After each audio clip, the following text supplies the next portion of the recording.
Greetings, summoners, and welcome to my Sky Kingdom. If this is your first Melt video, I am your host. My name is Melt.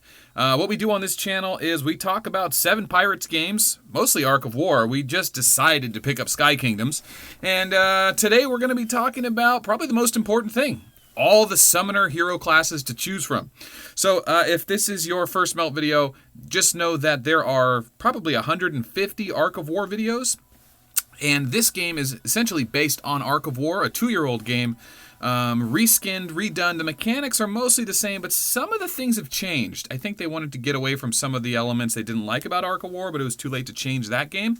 So we got this game instead. So we're currently doing a 7-day callback reward on Ark of War, so we said, why not do Sky Kingdoms videos? So here we are. So today we're talking about the commanders that they have in the game. So what you need to know is that there are 16 commanders right now, and the commanders range from natural D class all the way up to S class. And you can get them by releasing them at the Warp Gate, or you can get them from gold packs, or you can get them from Release 10 special events, or actual free commander events. So there's a lot of different ways to get commanders. The easiest way is to just buy gems and release 10. I have a free release right now. We'll go ahead and do that to start this video off. And Mephisor. Okay, so Mephisor is an airship, or we're calling them mages now. So in Ark of War, they had the infantry, walker, airship, and it was a rock, paper, scissor mechanism. Infantry was strong against airship. Airship was strong against walker. Walker was strong against infantry. And it was just a triangle kind of matchup thing. They have the same thing in this game. Instead of being airships, though, they're called mages. So there you go. They're called mages. So we're calling them Mage Air. Mage Air, just to remember, because I think a lot of people are struggling with that. So you've got your infantry class. It literally just says infantry. It's red. Airships used to be red in Ark of War, so you know the color might throw you off. And then the walker is green. Mech. Okay, walker mech. That one's easy to remember. So that's what we have. Same thing, matchup there, and we have 16 commanders to start from. Like I said, starting from D class to S class, and of course the S class and the A class commanders are naturally better and they're harder to get. We're going to talk about which commanders are which today. So if you're starting to play, you need to know what the meta is like in games like this, so that you don't make the mistake of maining a commander that is incredibly difficult to get to S class. Because once you get to S class, if you decide you want to change commanders, you can absorb. You actually have an ability right here under leadership that lets you absorb. So right to the left over there, I can't see it, but because there's nothing there. But if you had an S class commander, you can click absorb, and you could absorb all your other S commanders into that commander. So you can take all the leadership that you originally had, put into other commanders, and absorb it into this one. Later down the line, if you have a bunch of A commanders that you only get from the Ironheart boosters or from Release 10 events, they're very difficult to get to S class, including B commanders. B commanders are also very difficult to get to S class. So, okay, now we got that out of the way. Listen, I could talk about commanders because in this game and Ark of War, they're very similar. I could talk about them for days. Each commander, I can tell you stories forever. So I'm going to try and cut all that stuff out and get to what people want, is just facts about commanders and why those facts are relevant. So in the current meta of this game, it's going to play like Ark of War, where all of your beginner gear is going to be very dodge heavy, and dodge is a great mechanic because you can literally avoid getting hit. If your troops don't die, you don't have to pay the expensive resources to repair them, thus dodge is great. So a lot of people, from the first 2 million to 10 million, people just get all the legendary gear they can and just stack dodge so they don't get hit at all. And it helps them oppress lower level players. Later on in the game, we're going to get different mechanics, strength and weakened, and ignore tier suppression, stuff like that, which is not in the game yet. But the dodge mechanic is going to be king for the next 3 to 6 months, maybe a year. So that's what you need to know going in. If you're going to pick a commander, how are you going to deal with that meta so you don't get wrecked? You need a commander with a guaranteed hit skill. So commanders like Mephisor has 2 20% skills. See where it says 20%, mage 20, mage 20.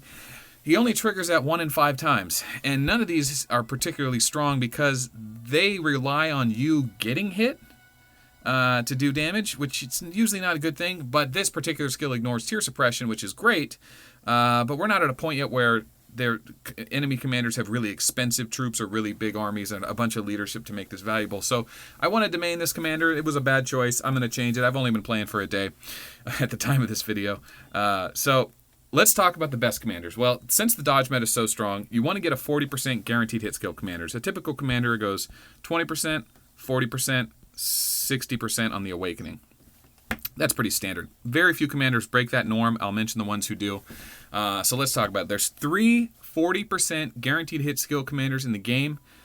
2 of them are walkers. Actually, no. 3 of them are walkers. All 3 of them are walkers. So that would be Snapjaw. Wait, well, no. Let's do Boomcrow first, who I think is the equivalent of Golem.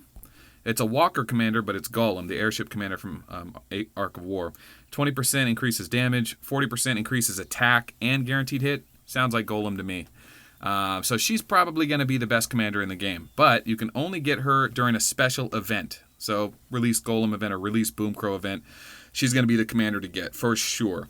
She's not airship, but she's still going to have the same skills. 1-slot bust and full marches, glass cannon build with dodge. She's going to be really powerful.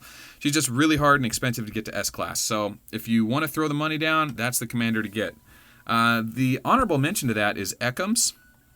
Is it obtained the same way, special event, release 10 at the altar probably.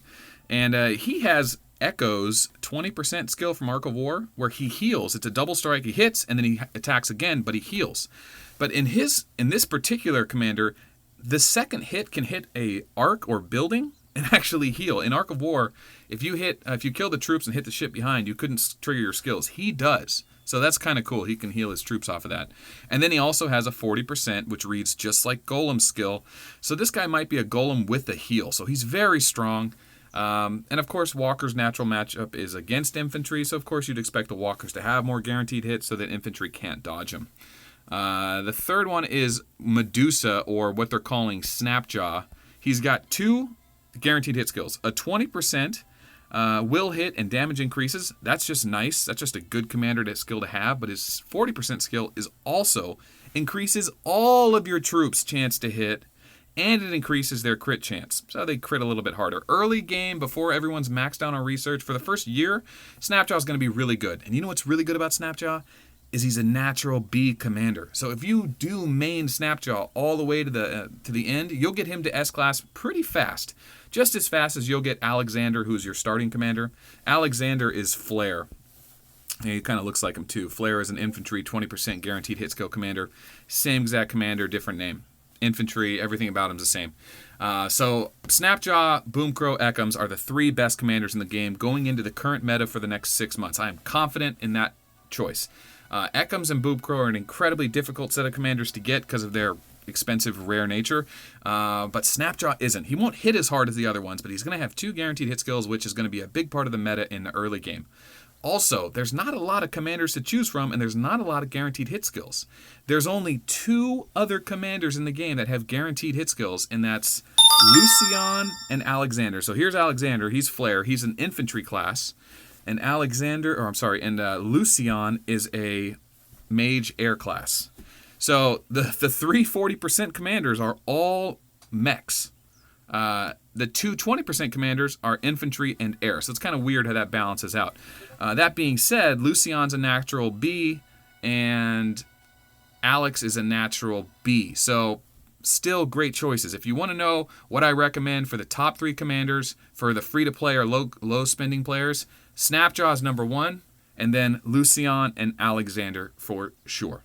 Now, there's a lot of honorable mentions that need to go into this conversation. I won't say that there's a lot of other commanders that have guaranteed hit skills that don't necessarily work off your skills, but more off your leadership and your damage on those troops. That never... Someone's invading my city. It never really played a big role back in the day. In Ark of War, it didn't matter till later on when you were grossly outnumbered. Where is he? Oh, I'm okay, so I don't care if I get hit. All right. All right, who am I going to immortalize? Who's attacking me right now? Who gets credit for that? Dupe! Oh, Dupe. I'm coming for you, buddy. I'm coming for you. Okay, so going back to the commanders. Like I said, there's only 16 to choose from. The 40 and 20% hit skill commanders are going to be the best ones. Snapjaw's a 40%. He's cheap. Lucian and Alexander are 20% guaranteed hits. They're cheap, and that gives you one of each commander type to choose from. If you decide you don't want to worry about the dodge meta and the guaranteed hit meta, you have choices. My next best recommendation, the commander I consider probably better than Snapjaw, is Gisela. Gisela is the equivalent of Grievous. She has an 80% heal So 80% chance to trigger that any troop type will hit, and whatever damage they do, they get back healed to them. So if she's attacking and the opponent goes first, and she takes some damage, that troop stack goes next, she hits, and then heals off that damage she does, and heals herself right back up. So she has the potential to never lose troops. But she suffers from accuracy. You have to put accuracy on her troops to make sure she doesn't miss. And of course, she's an airship or mage airship commander. She's a natural mage, so she'll mostly run airships, but she can run other troop types, which is going to happen for the first 6 months of this game. People are going to be using multiple troop types until they specialize.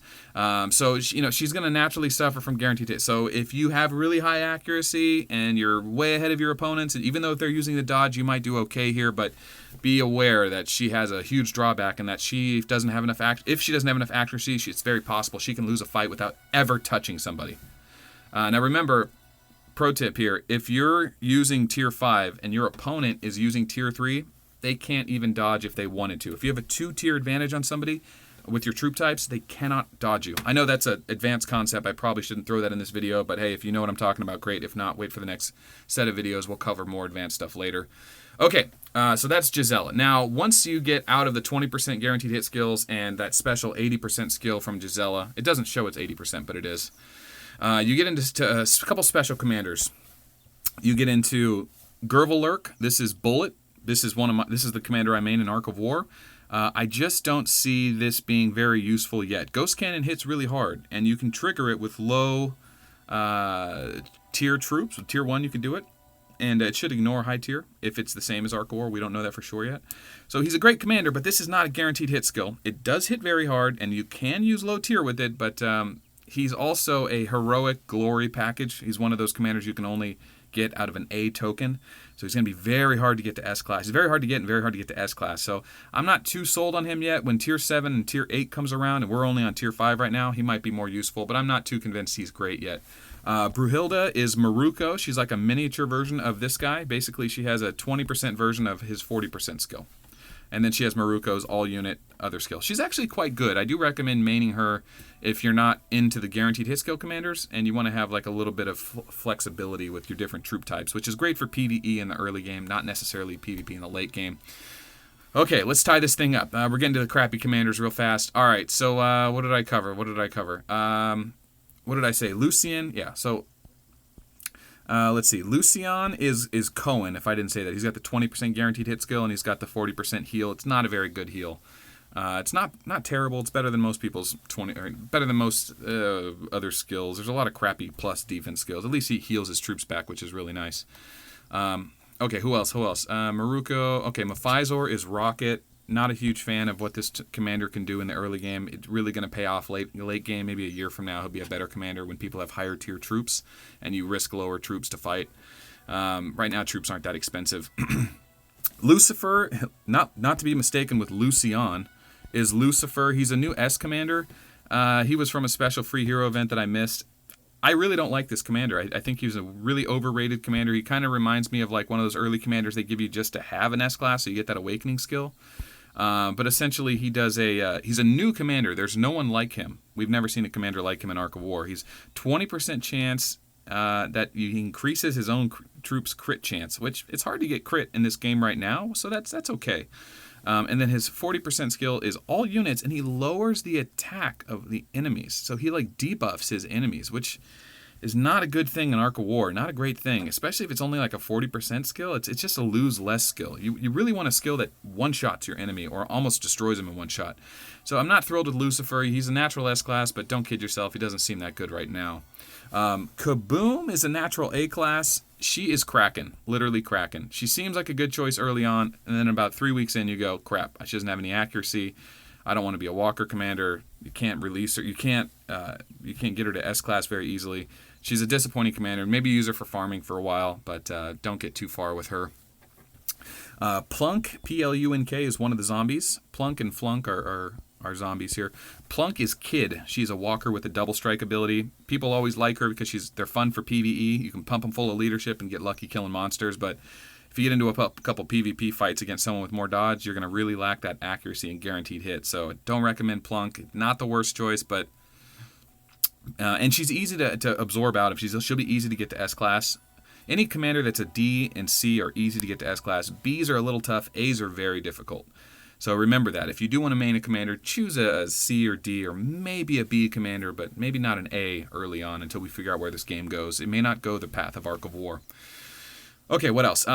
Freya, she is equivalent to Eastwood, the tree in Arc of War. He's a real defensive commander. Nothing great here. They kind of had an idea with airships, but I don't think it really panned out for Arc of War. Probably not going to pan out for this game. The combat and damage seems to be about the same right now, so I would just put her on the back burner. Don't use her. Galahad is NB55. He's also an S commander from the first free event. He's literally like NB55 is the first S commander they give you in Arc of War. Galahad's the first S commander they give you in Sky Kingdoms. He sucks, man. He's got a 20% counter strike. He's got a 40% lowers the defense of the enemy. Don't go too far with him. If you do pump leadership into him, absorb him into a new commander as soon as you can and re-release him later when you want him back for your collection. The last two commanders I'm going to tie this video up is Gertur, and that is Luna. So that's Luna from the infantry commanders from Arc of War. Terrible. Don't use him. Absolute rubbish. I haven't confirmed what his second skill does, and I'm pretty sure he's the same as Luna and... yeah, so Luna. So he's bad. And then Flunk. The absolute worst commander in the game is Flunk. He's Kakarot. He literally buffs his own defense and lowers his enemy defense. Just really bad. Very cool looking. Definitely, I like the idea they have with the cute little animations and zombies thing going on here, but don't go too far. So that pretty much covered just the quick overview of all the commanders in the game so far. I don't know what's coming next. I'm sure they got many more commanders to do. Arc of War has over 50 to choose from. So we're only 16 deep out of a pool of commanders. They have a ton of options in front of them. So that's that. If you're new to this channel, go ahead and subscribe and hit the bell icon if you want to see new content. This is primarily an Arc of War channel. I would like to mix in more games and stuff if I don't know if that's something I'm interested in. I'm not sure yet. But I wanted to do this one because we're going to be playing this game for the next week. So we'll see where it goes. Jump on for the live streams if you guys want to join in on the PvP and join the guild. We're on server 3 for now. I always regret saying like the time and date because I know I look back on this in 6 months ago. Yeah, I shouldn't have done that. We've merged twice. But anyway, that's the end of this video. Thanks for watching. Remember, this is a war game, guys, but have fun. The whole point is to have fun. You know, don't get personal. Don't get all emotional. You're going to lose your troops. You're going to lose your army. You're going to get zeroed. Try to make friends. Try to have a good time. And don't make alliances. Peace is bad for business.